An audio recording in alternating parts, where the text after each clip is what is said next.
Hi guys, welcome back to our channel. நம்ம இன்றைக்கி என்ன பார்க்க போகிறோன்னா, ஒரு சிம்பிளாக ஆரி ஒர்க் எப்படி போடுறாங்கன்னா பார்க்க போகிறோம். அதில் போட்டு முடிச்சாச்சு. ப்ளவுஸில் பொட்டாஸ் குத்துறது எப்படின்னு சொல்லி தான் நம்ம பார்க்க போகிறோம்.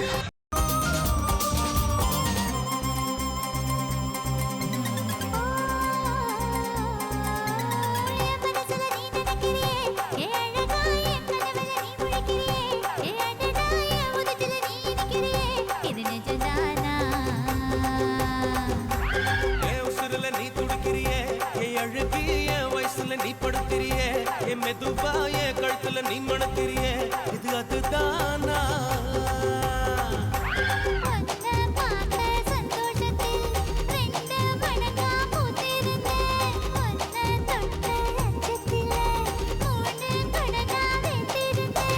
உன்னோட கண்ணங்கடை கதாங்கடி நான் கடிக்க என்னோட காது பக்கம் செல்லங்கடி நீ கடிக்க இந்த வயசு போதுமா இன்னும் கொஞ்சம் வேணுமா இந்த வயசு போதுமா இன்னும் கொஞ்சம் வேணுமா